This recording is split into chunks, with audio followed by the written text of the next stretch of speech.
un podcast Finance Conseil avec Les ondes de Limo. Osez la curiosité pour votre bien.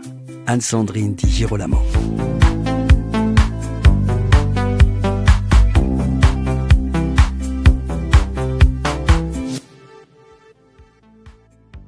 Vous avez un projet de reprise d'entreprise, et bien dans ce cas, les professionnels qui vous entourent auront un rôle clé, et je parle ici notamment du courtier. Quel sera le rôle de ce courtier et son apport dans le cadre d'un projet de reprise d'entreprise ? Eh bien, c'est tout de suite avec Sébastien Fonteny, qui est courtier en financement pour les professionnels et les entreprises chez Finance Conseil. Bonjour Sébastien. Bonjour. Quelle est la première chose à faire quand on envisage de reprendre une entreprise ? Alors déjà, la première chose à faire, c'est de bien déterminer en fait son projet.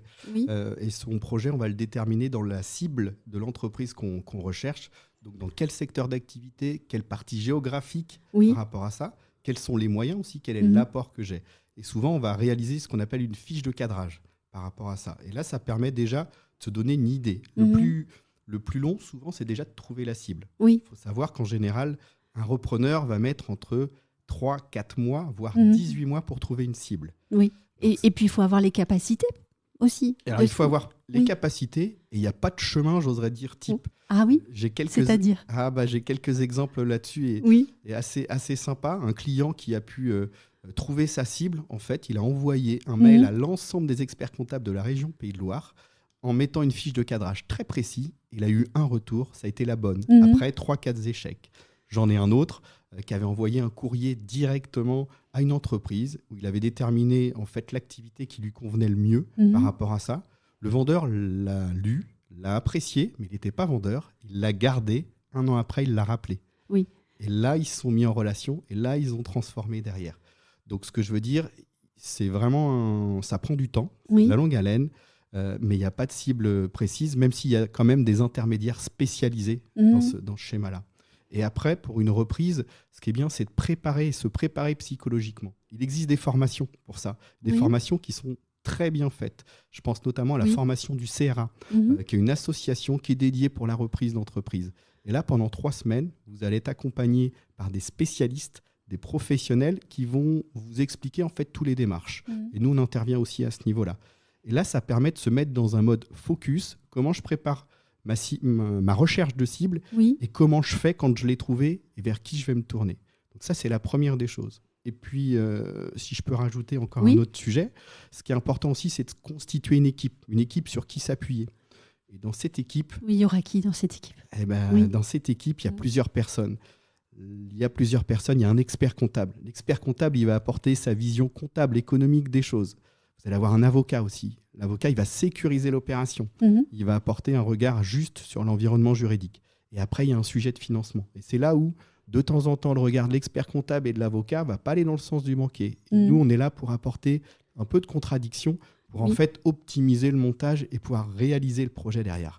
Donc, avec un expert comptable, un avocat et un courtier, vous avez une bonne équipe pour reprendre après votre entreprise. On a une bonne équipe et dans ce que vous avez dit, moi, il y a un mot qui m'a surprise. Vous avez dit qu'il faut se préparer psychologiquement. Alors, je comprends que on cherche une entreprise cible qu'on veut reprendre, donc il faut aussi en avoir les capacités, même professionnelles. Il faut aussi que ce soit quelque chose qui soit finançable par les banques, et ça, on va en reparler tout à l'heure. Mais au-delà de ça, se préparer soit en tant que futur entrepreneur, repreneur d'une entreprise, c'est important. Tout à fait, parce que souvent, quand on est repreneur, on arrive d'un cadre, on a été salarié. On avait un cadre qui était bien défini. C'est ça. Et là, sécurisant, avec finalement des hiérarchies, et on pouvait les suivre assez facilement. Là, il n'y en aura pas. Alors déjà, pendant la phase de recherche, on est souvent un peu seul. On a une échelle temps qui n'est pas du tout la même. On va vouloir avoir des réponses rapides d'un vendeur, mais le vendeur, il a son activité en parallèle à faire, donc souvent, on peut avoir des délais. Donc, il y a ce délai-là à gérer par rapport à ça.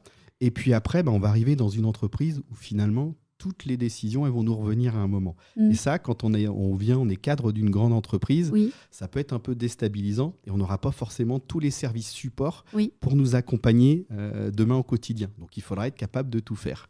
Et on ne s'en rend pas compte, parfois, quand on est cadre. Et on ne s'en rend pas compte, en effet, que quand il y a un petit sujet technique, on va s'appuyer sur l'assistant ou l'assistante qui va nous aider là-dessus. Et demain, il n'y aura pas forcément d'assistant ou d'assistante. Donc, il faut être très polyvalent.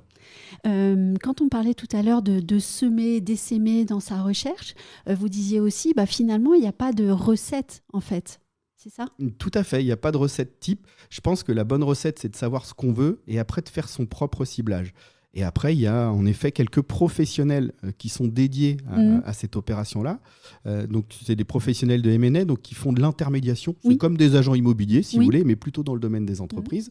Et puis après, vous avez, on peut les reciter une autre fois, le CRA, qui lui aussi peut avoir une base de repreneurs, de vendeurs plutôt, où là, vous avez quelques cibles à disposition par rapport à ça. Oui, alors on a parlé aussi de l'avocat, on a parlé de l'expertise comptable, on n'a pas assez parlé du courtier. À quel moment on va voir son courtier ? Alors, ce qui est intéressant, c'est de venir nous voir de bonne heure. Pourquoi ? Parce que ça va nous permettre de leur expliquer en fait ce qu'attend un partenaire bancaire. Donc, des fois, de préparer le dossier en amont, notamment par rapport à l'apport. Donc, quand on parle d'apport, ça peut permettre à un repreneur de se dire il faut que j'aille chercher aussi un peu d'argent dans mon entourage pour constituer un montant d'apport qui soit plus important pour pouvoir réaliser mon projet. Donc ça, c'est important. Et puis, nous intégrer dès le départ pour que finalement, quand la lettre d'intention sera signée, que le financement soit déjà un petit peu prévalidé au préalable. Qu'il n'y ait pas de surprise, parce qu'il n'y a rien de plus désagréable de retourner vers le vendeur en disant finalement, ce qu'on avait convenu en termes de montant d'emprunt, ça ne fonctionne pas, il faut qu'on trouve une autre solution. Puis ça déstabilise la relation aussi. Et ça déstabilise et ça décrédibilise un petit peu le sujet. Donc de mettre les bons garde-fous par rapport à ça, ça permet d'être efficient tout de suite. Et là, on est là pour pousser les curseurs, mais dans l'intérêt du client. Comment le banquier raisonne sur ce type de projet ? Alors le banquier, il va avoir plusieurs points importants à regarder. Le premier, c'est le porteur de projet. Le porteur de projet, donc là, il y a une partie subjectivité.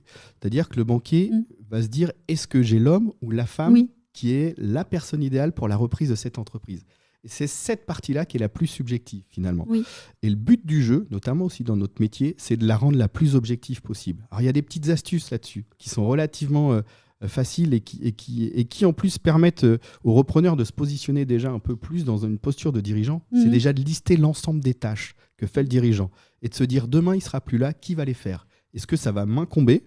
Ce sera peut-être pas forcément, ça fera peut-être pas forcément partie de mes qualités. Par contre, j'ai des ressources en interne qui sont capables de le faire et de les affecter, donc soit moi-même, soit en interne. Et là, le banquier il va voir que finalement, la transmission est préparée et ça va permettre de fluidifier les choses.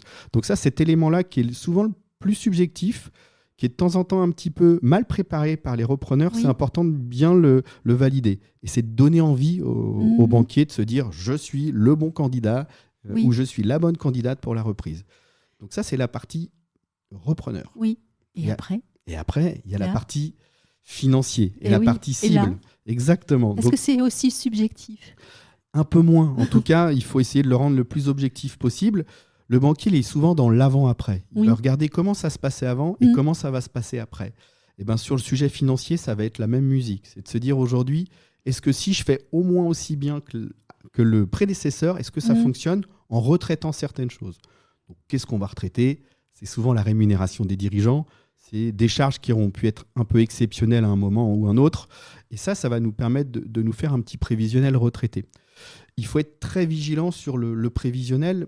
Souvent, entre le prévisionnel qu'on va transmettre au partenaire bancaire, il ne va pas représenter les ambitions du repreneur. Il va être là pour rassurer le partenaire bancaire sur une faisabilité, avec une marge de manœuvre. Ça veut dire qu'il ne faut pas être trop ambitieux, alors c'est ça ? Alors en fait, on est un peu schizophrène quand on est partenaire bancaire ou quand on est banquier ou quand on est courtier. C'est qu'on a envie de voir des gens ambitieux, mais on a envie que ça fonctionne sur un scénario pessimiste. Oui, c'est le en même temps, quoi. Exactement. Donc, dans ces cas-là, ce qui peut être sympa, c'est de présenter deux scénarios. C'est de dire, monsieur le banquier, vous voyez, sur ce scénario-là, sur le passé, ça fonctionne. Mais ça ne fait pas partie de mes ambitions. Mes ambitions, elles sont plutôt celles-ci. Et moi, j'ai envie d'aller là-bas. Et là, je me projette à ça dans 4 ou 5 ans. Et là, le partenaire bancaire, il se dit, waouh, finalement, j'ai quelqu'un qui tient la route, qui a des ambitions, mais qui se dit que si demain on fait aussi bien, ça fonctionnera. Et là, c'est rassurant. Et là, le partenaire bancaire est engagé par rapport à ça. Et donc ça, c'est le bon dossier pour le banquier. C'est le bon dossier pour le bon banquier. Et Autre point important pour lui, c'est la bonne maîtrise de la cible et de l'entreprise reprise. C'est globalement, le repreneur connaisse parfaitement les rouages de la cible. Et ça, c'est rassurant. Et ça, c'est le bon dossier. Mais est-ce que ça veut dire que le banquier va chercher à savoir si ce repreneur a déjà pratiqué dans ce type de secteur, finalement, quel est son CV ? Alors oui, il va en fait détailler son CV, et ce qui est intéressant, en tout cas ce qu'il faut mettre en avant dans son CV, plus que son parcours, c'est de donner des exemples. C'est-à-dire aujourd'hui, moi dans mon parcours, j'ai été directeur commercial. Directeur commercial, vous pouvez être directeur commercial et finalement vous occuper de personne. Vous pouvez être directeur commercial et vous occuper d'une dizaine de personnes et gérer une business unit. Ça, il faut le mettre en avant. C'est dire aujourd'hui, j'ai géré une business unit, on faisait 1 million d'euros de chiffre d'affaires. Quand je suis parti, on en faisait 2. Ça parle au banquier. Il y a une progression. J'avais une rentabilité sur cette business unit qui n'était pas présente. Quand je suis parti, elle était présente. Donc, c'est des indicateurs qui peuvent paraître un petit peu, je dirais, des détails, mais qui vont donner les bonnes caractéristiques d'un dirigeant. C'est je suis capable de manager, je suis capable de gérer et je suis capable d'emmener les équipes. Donc ça, c'est ces éléments-là qu'il faut mettre en avant. Mais oui, et d'ailleurs, ça, c'était une question que je voulais poser, c'est sur le management. C'est vrai que quand on est directeur dans une entreprise, avec une culture d'entreprise, avec peut-être un service RH, ça n'est pas la même chose que d'un seul coup de devoir inventer sa manière de manager, sa manière de faire vivre l'entreprise avec les salariés. Tout à fait. Donc il faut... Et donc comment ça se... Comment ça se matérialise ? Oui, comment ça se discute aussi avec un banquier ? Est-ce que le banquier va regarder ça ? Cette capacité peut-être à envisager un type de management, au sens très large, bien sûr. En discutant, en échangeant en fait avec le dirigeant, il va lui poser quelques questions, il va sentir les choses. On sent vite les choses. Exactement, on sent vite les choses. Et donc, c'est ces éléments-là qu'il faut essayer de factualiser. Après, comme je vous disais, il y a une part de subjectivité. Oui. C'est là où il faut bien présenter les choses. Oui, un peu d'épaisseur humaine, c'est important. Et c'est très important. Dans ce type de projet. J'ai aussi une autre question. Finalement, quand on vient vous voir, est-ce qu'il y a des choses qu'il ne faut absolument pas faire et que pourtant vous voyez ? Alors oui, si vous pouviez nous rendre service.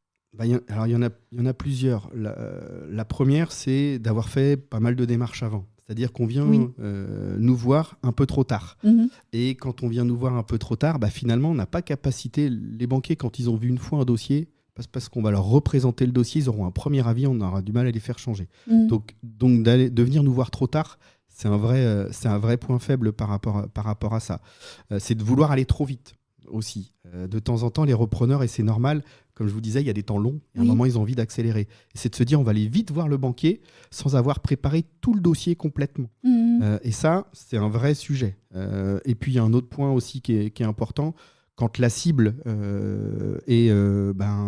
a des fondamentaux qui sont peu solides, qui perd de l'argent, qui a des capitaux propres, il ne faut pas espérer aller chercher un financement puisque le partenaire bancaire, pour lui, c'est quelque chose qui est rédhibitoire.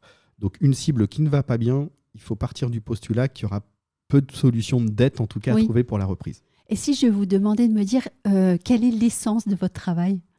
Alors, l'essence de notre travail, c'est d'accompagner en fait des projets de vie. Donc c'est ça qui est génial. On est à l'origine d'une histoire. On va mettre une petite brique qui va permettre, à une entreprise de continuer, puisqu'on parle de reprise, à vivre et de grandir. Et donc on va participer au démarrage d'une belle histoire. Et ça, c'est ce qui nous éclate tous les jours. À ça. Alors vous dites belle histoire, mais est-ce qu'il y a aussi des choses difficilement finançables avec des cas désespérés ? C'est les éléments que je vous évoquais tout à l'heure. Si aujourd'hui on a une entreprise qui perd de l'argent, qui n'a pas des fondamentaux solides, là c'est compliqué de financer. Il y a certains secteurs d'activité où les banquiers aussi peuvent être beaucoup plus frileux. Donc oui, il y a des points où on n'est pas des magiciens, où c'est compliqué à financer. Quand vous parlez d'accompagner ce repreneur, je crois que au-delà du financement, votre mission est extrêmement large. Est-ce qu'on pourrait la détailler un peu ? Oui, avec plaisir. Donc en fait, c'est vrai que quand on parle de courtier, souvent on se dit c'est un chasseur de taux. Oui. Notre métier, c'est pas que ça. Il y a déjà une grosse partie de travail en amont, qui est un petit peu le travail de l'ombre. Donc là, on va travailler avec les conseils que je vous évoquais tout à l'heure, l'expert comptable, l'avocat et le client sur le montage du dossier. Le but du jeu, c'est quand on aille je dirais quand on va aller voir le banquier, on va avoir un dossier qui va être solide, on va anticiper toutes les questions. Une construction objective ? Une construction objective en mettant en avant les points forts du candidat, les points qui sont importants pour que la cible fonctionne bien dans un schéma qui convient aux partenaires bancaires. Donc on va travailler cet élément-là. Et donc là, ça prend du temps. C'est la partie qu'on va peut-être voir le moins, et où on va prendre du temps et on va challenger aussi le repreneur par rapport à ça. Et après, on va aller voir les partenaires bancaires. Donc, on va se faire des journées complètes. Donc là, on passe une journée avec le candidat et puis on voit les banquiers un par un. Et on va faire 7 rendez-vous, des fois. Et c'est 7 rendez-vous différents. C'est ça qui est sympa, puisque ont tous une approche un peu différente. Et puis après, là, on va arriver dans notre métier de courtier, on va dire, en tout cas caractéristique que tout le monde un peu connaît, sur la négociation des conditions. Et là, en fait, il y a plein de choses à voir. Il y a plein de choses à voir. On parle des conditions de taux. Ça fait quelques années que je suis dans le courtage. Même quand les taux étaient bas, il y avait des écarts entre les banques. Parce que les politiques commerciales sont différentes, parce que les politiques de risque sont différentes. Des écarts importants. Et des écarts très significatifs. Très, très significatifs. Donc, il faut aller voir les partenaires bancaires et plusieurs partenaires bancaires pour chaque projet. Et puis les garanties ? Il y a des enjeux encore plus marqués sur les garanties, puisqu'en effet, le principe du partenaire bancaire, c'est de prêter en sécurisant aussi. Et le but du jeu, nous, on est plutôt conseil du repreneur, c'est d'avoir le moins de garanties possible, et notamment aussi le moins de caution du dirigeant, voire pas du tout de garantie sur ce point-là. Donc, il faut construire le dossier pour que le banquier soit rassuré, pour qu'il soit aussi moins exigeant sur le niveau des garanties. Puis il y a un enjeu aussi qui est fort, c'est sur les assurances de prêt. Les assurances de prêt, si vous ne négociez pas bien dès le départ sur un dossier professionnel, vous pouvez difficilement y revenir. C'est la grosse différence avec les particuliers. Exactement. Et au-delà des conditions de coût, c'est aussi les différences de garantie. Et on voit, pour bien maîtriser l'ensemble des contrats, parce que c'est important, on travaille avec toutes les banques de la place, qu'il y a des différences de couverture sur les contrats. Et là, le diable est dans le détail. Et donc, nous, ce qui est important, c'est d'avoir une grille de lecture précise et d'apporter ces éléments de solution-là. Donc, de challenger les assurances. Et puis, il y a un autre élément qui est très important, mais qui n'a rien à voir avec le crédit. C'est les frais de fonctionnement de compte. Ah oui. Et les frais de fonctionnement de compte, en fait, pour une entreprise, ça va varier du simple au double, au triple, au quadruple, en fonction de la manière dont vous avez négocié l'historique avec votre partenaire bancaire. J'ai un exemple assez concret des clients que j'ai accompagnés qui n'avaient pas besoin de nous pour avoir des accords de prêt, mais qui nous ont sollicité pour optimiser les conditions de financement. On leur a eu de belles conditions, mais on a revu aussi avec leurs propres partenaires l'ensemble des conditions de financement. Et sur une durée de 7 ans, c'est un groupe qui faisait à peu près 20 millions d'euros de chiffre d'affaires, on leur a fait gagner un peu plus de 30 000 euros sur 7 ans, avec le même fonctionnement qu'avant. Parce que les conditions n'avaient pas été revues et parce qu'en fait, cette ligne-là, pour le client, c'est une ligne comme les autres dans un compte de résultats. Pour nous, en tant qu'experts, on arrive à la faire parler, on arrive à l'optimiser. Donc là, il y a des enjeux au-delà du financement qui sont liés au fonctionnement. Et puis, dans l'accompagnement, j'ai aussi le souvenir de nombreux repreneurs. Ce qu'ils m'ont dit à la fin, au-delà des conditions, c'est qu'on est à côté d'eux tout le long. Et en fait, ils se sentent sécurisés par rapport à ça. Et en fait, ils ont aussi plus de temps pour préparer la reprise derrière. Donc, tout l'environnement bancaire, on va en fait les libérer de ce schéma-là. Et eux, ils vont se concentrer sur l'essentiel, puisque le financement, quand on l'a obtenu, c'est fait. Mais ce qui est important, c'est de bien reprendre. Et ils se concentrent sur la reprise derrière. Et ça, c'est quelque chose qui n'est pas forcément mesuré au démarrage.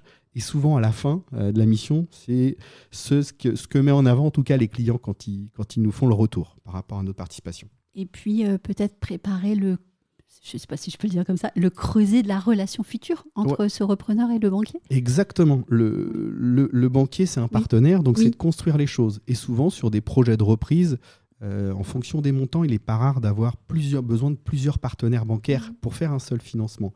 Donc, c'est d'expliquer aussi que le banquier, ce qui l'intéresse, ce n'est pas forcément le crédit, mais c'est les flux, c'est le fonctionnement. Donc, préparer et dire aujourd'hui au client, il est important de pouvoir respecter ces engagements-là vis-à-vis de son partenaire bancaire, parce que le partenaire bancaire, c'est ce qui lui permet aussi de prêter demain. Donc, on va travailler avec le dirigeant pour que le sujet bancaire soit calé et ne pose pas de sujet par la suite. On a beaucoup parlé du repreneur. Est-ce que vous intervenez parfois aux côtés d'un cédant ?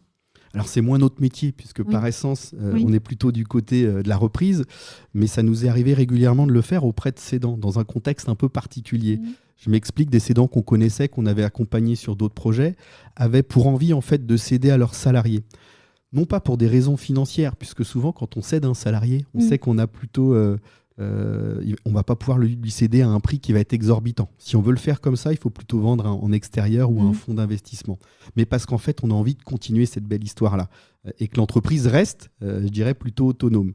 Et donc, on construit avec le dirigeant un plan de financement où le salarié va mettre un petit apport, de toute façon, qui va être énorme pour lui à son échelle, mais petit pour l'environnement bancaire, et où là, le vendeur, finalement, va participer via un crédit vendeur, via un réinvestissement dans la société, pour pouvoir, réaliser l'opération.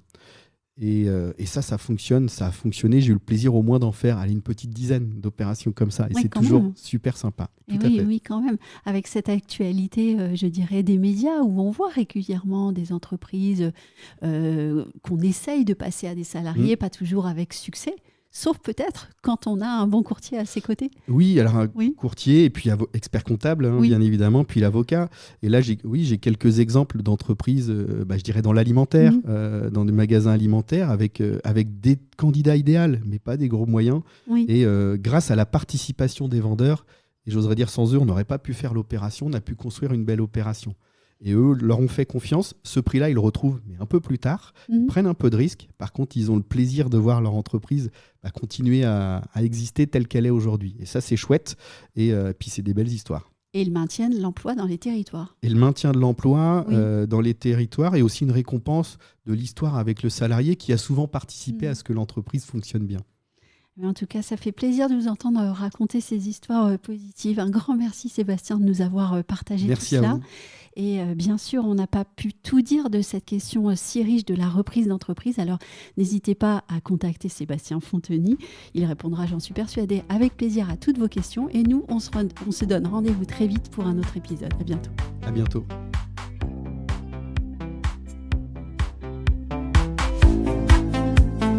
Retrouvez les Ondes de Limo sur ondedelimo.com, les réseaux sociaux et la newsletter.